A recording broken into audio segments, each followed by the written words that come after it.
All right, everyone. So, as most people know, the last generation of the Ford E450s on the Jaycos came with these super uncomfortable seats that also start peeling immediately. This headrest is built in, and for shorter individuals, it just pushes their head down. Makes it super uncomfortable. For taller people, for me, it always hurts my tailbone. So, after 35,000 miles or so, we're going to go ahead and take these out, and we're going to put these in. These should be from Discount RV and Truck, Van RV and Truck. I'll put the website in the description and the models that I have. And they're supposed to send you everything you need to get them out, so I'm going to go ahead and take these guys out. And while I'm in here, I'm also going to take the doghouse down, and we're going to put some extra insulation and soundproofing in. So let's start with this passenger seat and see what we need to do to get out. It will also be interesting to see what the legroom ends up being. I mean, I have smaller hands, and I'm almost from the front of this to the tip of this, and then your feet are almost at least a quarter of the way in on here from this doghouse. So you have very little room for your feet. So I'll have to see what happens. You're very limited in this model for going backwards or sliding back because we have the dinette right behind here, so you cannot tilt and you can't really slide. All right, so down here we have T55 is a little loose, T60 Torx bit is too big, so we'll try the 55 and see if we can't get it out. In the back, if we can see that, there is a nut back there, but ironically there is no nut back here, so I'll have to missing one.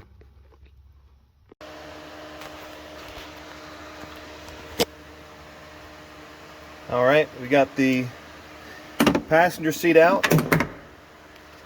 On the back here we're 18 millimeter, and then the T55 did work even though it was a little loose. Neither one of them was super tight. We were missing one on this side. So now we're going to go ahead and take off the driver's side. Now, one thing I'm seeing initially is the seat belt is on the chair, but I don't see any seat belt latch on these guys. I don't know if that's supposed to come off or not, so we'll see how that works. Okay, now on the driver's side, there is a metal plate blocking access from the front to the rear. It's probably protecting all the electric motors for the seat. And so what you have to do is actually, before you disconnect the power, is slide the seat all the way forward, and then you actually have to get to it from the back of the vehicle, or at least from the passenger side, because there's no way to get to it from over here very easily, because this bar right here blocks your entire path. So you got to slide the seat forward and then get to it from the back. All right, here we go. Both chairs out, and they both fit outside the doors very easily, so no real problems there. I already got the seats out. Bolt the slides to the bottom of the seats using hardware ABC. So 5/16 and lock nut washer. So we'll take the slides that we have here, which is one of these for one side and one of these, and we'll put those on with the bolts supplied. Now I will say, I don't know, I'm going to guess that this may be the seat belt. Right, I guess that's right. It does say right here, bolt PIRO tether bracket to base using hardware. Tether base bracket. I don't know, is tether base bracket, is that for a seat belt? It's big enough to be. So let's keep going, and we'll put the slides down on the chair. So we got it sideways, and we'll put them on there and see what we got. There are slits in the side right here, and in there is where the armrest will go. So we know that this is the passenger seat. Actually, this will be the driver's seat, because the armrest is only on the right hand side. So this is the driver's seat, and this guy, he's got a hole on the left side, so he'll be the passenger. So let's bolt these guys on. Alright, so step one, there's a problem. It doesn't match, but we're going to keep going because it doesn't really matter, I don't believe. If you look at this two part, the lever is on the inside, and then on the other bracket, the spring is in the back. Well, you can't actually do that because then this lever would be on the outside, but this one is not actually used. It doesn't appear because it would lock into here, and the lock is only happening on the one with the lever.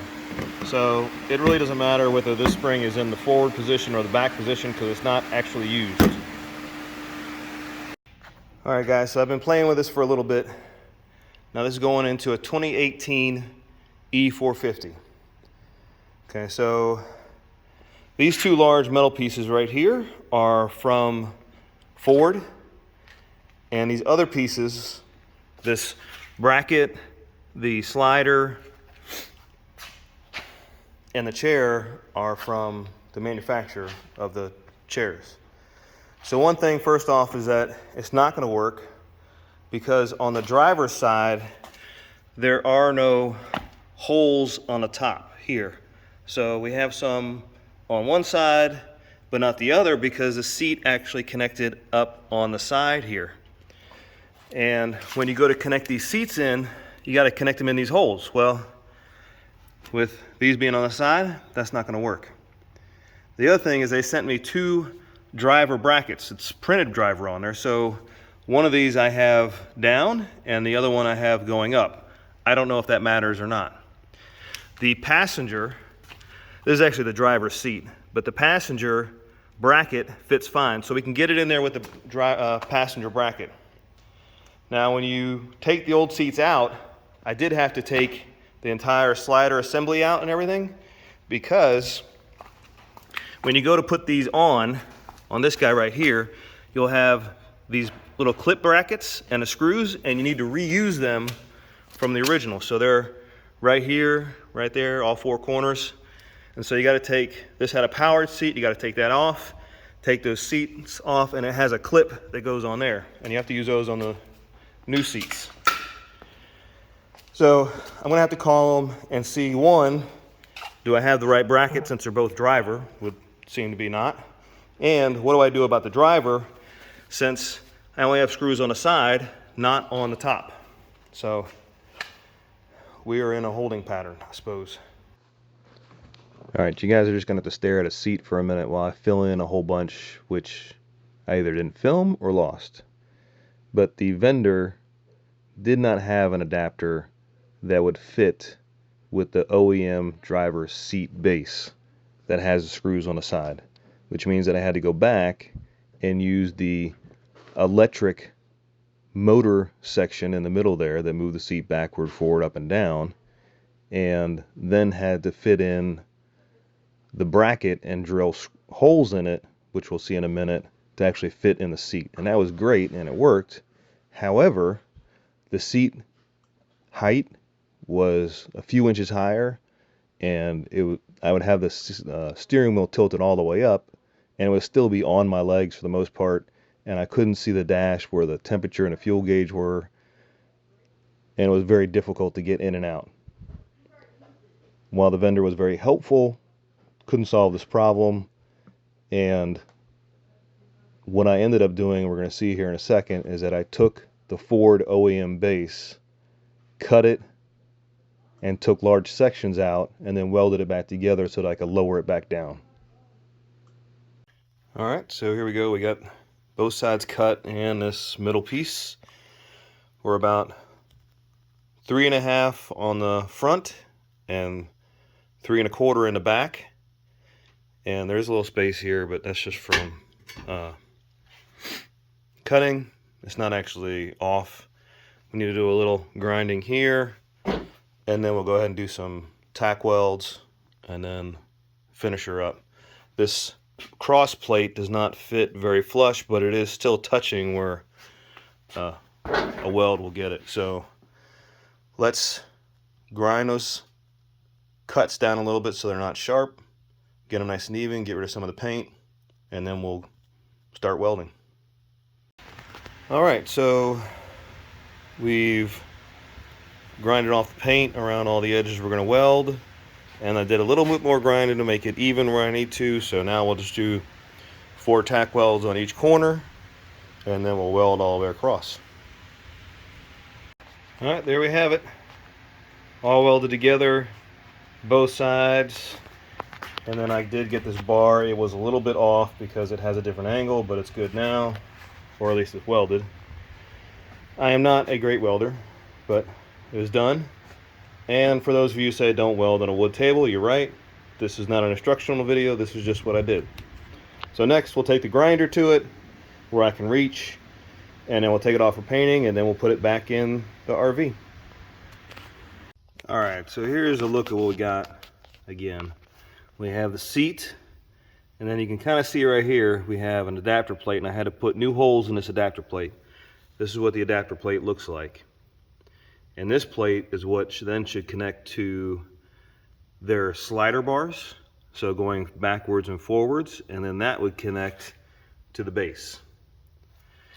But unfortunately in this case, I had to drill new holes in this adapter bar because I had to connect it to the motorized one, which then connected to the original OEM base plate that connects to the floor, because the adapter plate would not fit on their manual slider, and it was just easier to put this back on, but this also raised it, which then meant I had to take that base plate that goes on the floor, and you saw that I've cut it and then took off about 3 inches or so. All right, so if we look at this, it's actually 2.5 inches that I cut off, and then we all go all the way down to nothing. So this will keep, hopefully, this is the front right here, my knees from hitting the steering wheel, even though it's tilted all the way up, but it doesn't bring my backside down, so that may be still a problem because I'll be leaning almost tilted forward rather than tilted evenly or flat. So we'll put it together and we'll see how it goes. Okay, we have the seat in, it's not secured all the way down. The steering wheel is all the way up.